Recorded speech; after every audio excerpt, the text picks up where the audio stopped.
I suppose that most of you have heard about the Delphic oracle, the Delphi, where Pythia was giving, those enigmatic answers to those who were questioning. And Pamela, the parenthesis here, Pythia, theirs is your epsilon. When it is on its own, it's E. Pythia, okay? When it's accompanied with the Omicron, it's U. All right. I close the parentheses. Anyway, at the front, at the upper front of the Apollo, God Apollo temple in Delphi, there is a line, man, know thyself. In other words, man, know thy inner God, the inner light, the light Eugene was talking about, the God within. So this is the title of my talk, and I will try to share some thoughts on that, on exploring the meaning of this God within. So most no religions start, we all know, their teachings by anthropomorphizing divinity. But that is a fact that limits the essential mystery of the divine by ascribing to it forms. Initially, an imaginary illustration of the mysterious divinity in human terms was rather a necessity, which produced a social interest to the followers of the relative religion and made them feel that there was a kind of divine providence. However, this feeling was more or less based on the fear of God. And this is verified by Master Kuthumi, who points out in his letter number 10 to Synod that. Is this working? Yeah. How? Does it want to? Does it want to? Yeah, page down. Yeah, it doesn't. Igmar, it doesn't. It doesn't work. Sorry. If it doesn't work, don't just read from inside. I'm pushing it. There. But you need to put these Make it some smaller. people, make it smaller. Like this? Yeah, right, Yeah. right. Thank you. Okay, he writes, the word God, what is it? The word God was invented to designate the unknown cause of those effects which man has either admired or dreaded without understanding them. Generally, we can say that most of the followers of any religion are pleased with the rituals and the celebrations taking place on certain days inside their church, their temples, etc., etc. But unfortunately, this anthropomorphic God has been often used by certain authorities to enhance their own ego, and so present the deity as having the same qualities, same wishes and behavior as themselves. And this is also pointed out in the same letter of Master Kuthumi, who says, let's see the second one, right? Is not man ever ready to commit any kind of evil if told that his God or gods demand the crime? Being a voluntary victim of any illusionary god, the abject slave of his crafty ministers. Since antiquity now, sages gradually realized the danger hidden in such ideas, and so began their efforts to guide the followers onto the right path. They tried to make them change their attitude towards religion, to show them that they should not focus on mere religious knowledge, but discover its inner meaning and realize that humans are a means of manifestation of the divine on this planet, our Earth. Or, as St. Paul wrote to the Galatians in Acts Epistle 2, and I live, now not I, but Christ lives in me, the light. Okay, I'll collect later. By this, he obviously meant the inner deity, the inner light, the inner God, which Elena Blavatsky mentions in fragment 1 of The Voice of the Silence, where she says, "Before thou set thy foot upon the ladder's upper rung, thou hast to hear the voice of thy inner God in 7 manners." And here I'm sharing my thoughts only. And it's the inner light. Eugene was talking about it before, and the lack of it, which he told us at another conversation, he has spotted from certain people going to his office. Perhaps Eugene can tell us more about that, if please, Eugene. So various names have been given to inner God. Among them, one can find the terms divine spark, God within, Christ within, as in St. Paul's words, higher self, an explanation given by Elena Blavatsky in the footnote of The Voice of the Silence, or sometimes Atman. In esoteric teachings, Atman is presented as something which exists beyond space and time as we understand these two terms, but not outside of space and time. It is divine essence existing throughout the universe. It shines and permeates all, as does the sun of our system, filling them out with its energy. It is formless, and its existence becomes evident only when it acts via form, in other words, us. It does not descend entirely into the human being, though, but sends a ray which permeates the spiritual part of us, our human synthesis, or as Gregorios Palamas, Archbishop of the Greek Orthodox Church says, we participate in the divine essence, even though it remains entirely unapproachable by us. In other words, he tells us that the divine essence might exist beyond our understanding, but we humans, or rather our spiritual and our divine nature, being parts of this light, of this divine essence, are not separate from it. Therefore, we should not consider ourselves its mere reflections, but in one way or another, parts of the divine essence. A similar notion we read in the Bible, Psalm 81, and then Gospel of John, verse 10. I have said, you are gods, and all of you are children of the Most High. And in the Gospel, is it not written in your law, I have said you are gods? Now, Meister Eckhart supports the notion that what we call God is the foundation of self with a capital S, the very essence of the human being, and we should not look for it outside us, somewhere out there in the space, that we should not aspire for an ascent to a locality over and beyond us, that when we stop being slaves of the limited and finite ideas, only then one can achieve full unity with the deity within, with the inner God.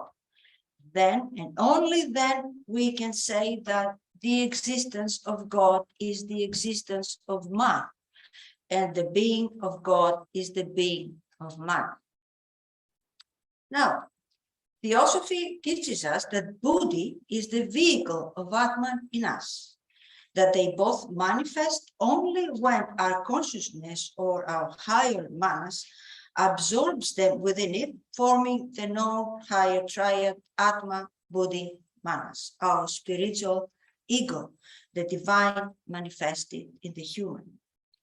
Apparently, the purpose of the teaching of this little book, The Voice of the Silence, we're examining these days, is to show the procedure towards initiation.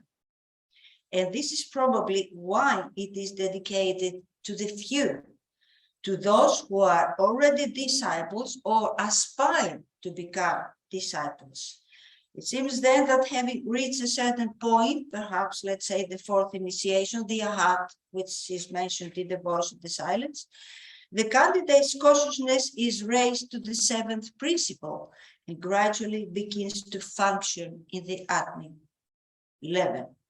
And this must be the point where the initiate must hear the voice of his inner God in seven manners, the seven sounds. Initially, this God must be the Buddhi, the higher self, whose voice is thin and faint at the early stages of the aspirant's progress. But later, the intensity of this voice may acquire the volume of a thunder. Therefore, during deep meditation, the aspirant may or may not hear the seven sounds mentioned in the little book.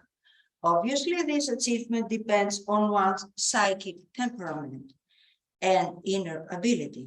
In all cases, it is necessary that the influence of the Buddha is brought down into the candidate's life and govern its activities on the lower planes.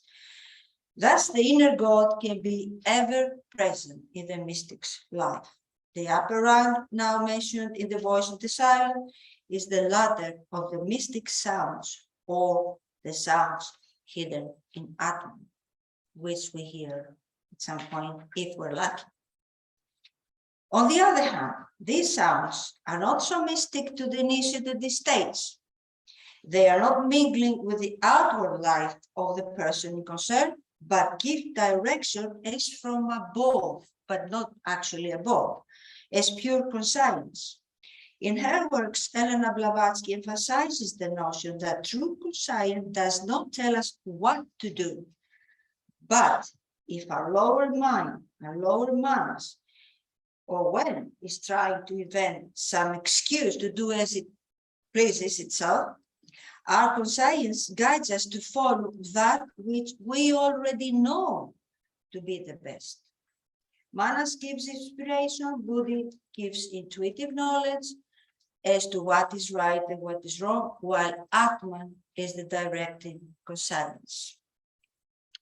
Unfortunately, the majority of people have been taught by their religion to acknowledge a God outside themselves, not inside.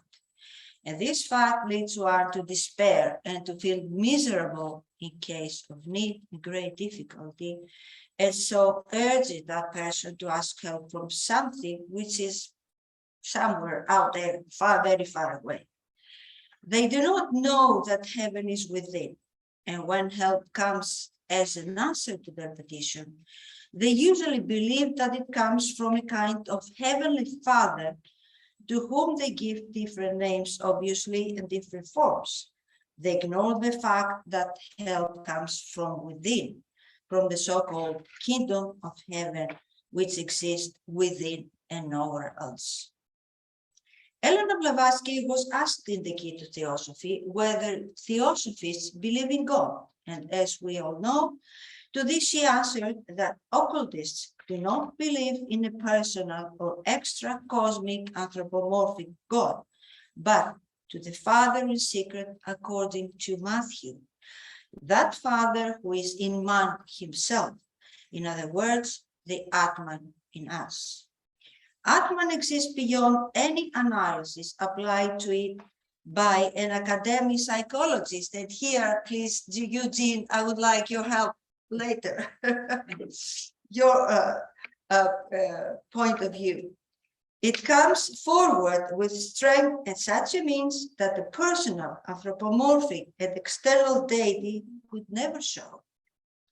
Atman is an inherent truth, while the external deity is only an acquired truth, something that we are taught. Atman is in the human being, this inner God, and God is secret, is not a mere figment of our human mind, but a reality which we can find shining within our hearts. And here we have the doctrine of the heart, mentioned in the voice of the silence, fragment 2, where the candidates ask the master, shall not you, master of thine own mercy, reveal the doctrine of the heart? And the master replies, before you take thy first step, learn above all, to separate head learning from soul wisdom, the eye from the heart doctrine. The doctrine of the eye is for the crowd. The doctrine of the heart is for the elect. Great Shifter is the name of the heart doctrine of disciple. And as Elena Blavatsky explains in the notes of the glossary to this fragment,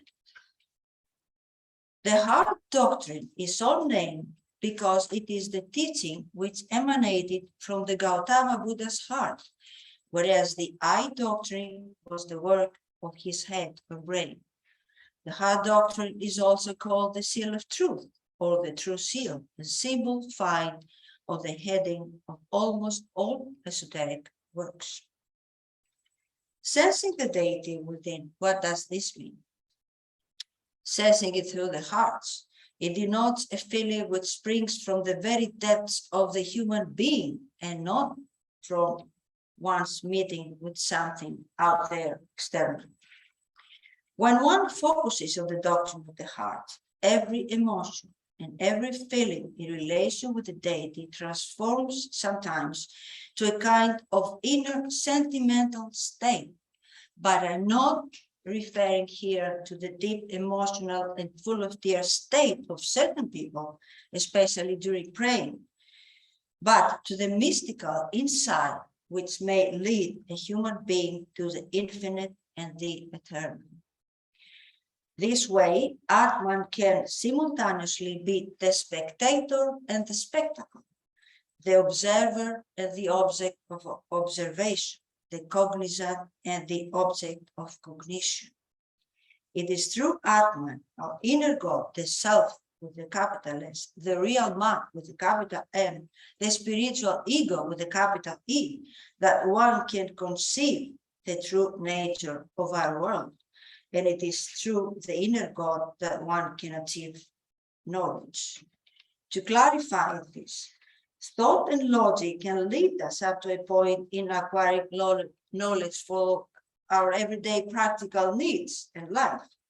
However, we should be careful not to confuse this knowledge of the personal self with our true self. Because, as we read again on page 20 of the Voice of the Silence, in order to become the knower of all self, or the universal self, you have first of the self to be the knower. And this knower, as he explains in a footnote, this knower of all self is the discriminator of the principles in nature of man, the Tattva Gyani, please pardon my Sanskrit. The inner God exists within the human being and exclaims, I am the cognizant of that which is in all.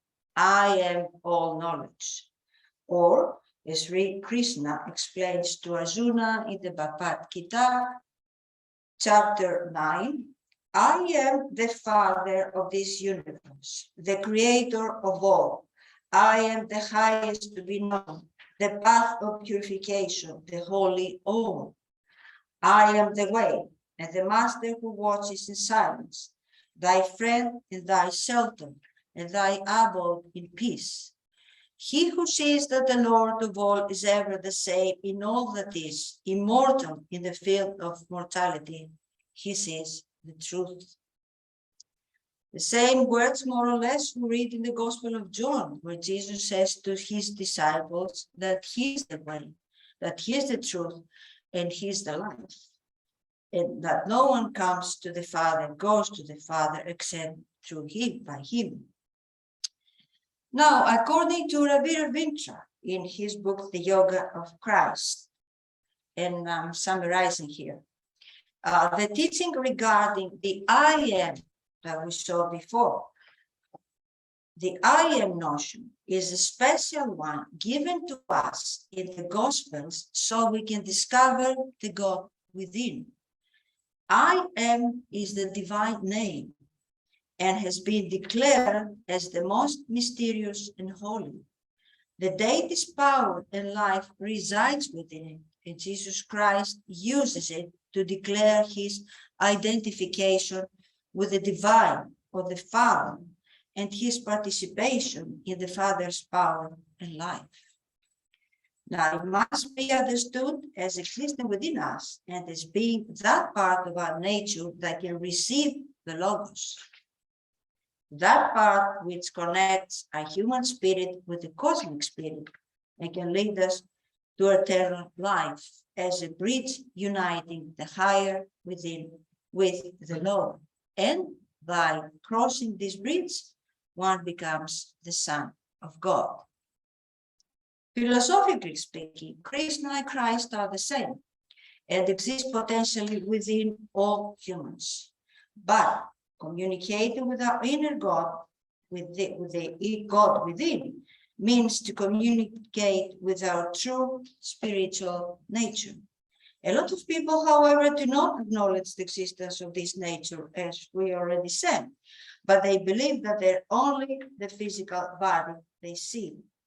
Therefore, in cases of turmoil and need, they often turn their attention to other powers which they know as angels, saints, devas, and the various deities of their religious pantheon. Some might say, of course, that these states can be as the first step and the beginning, perhaps a necessity in a person's wish to connect with the inner God, even without realizing it. In due course, obviously, and with the help of the esoteric teaching and one sincere efforts for those who want to try them, we gradually find out that the God of heavenly realms is no other than the God within, and that we are gods in the making. This does not mean that once we realize the truth and see ourselves as God, we're about to start becoming indifferent to all and everything around us. Unfortunately, some do exactly this, but it is not necessarily the case for all. And again, we're asked to distinguish between the lower self and the higher self, because, as the voice of the silence points out on page 16, the self of matter and the self of spirit can never meet. The God within wants to speak to every human, but his voice cannot be heard by the lower self until that self has learned to conquer its own desires and passions and seek the good of others as it seeks its own.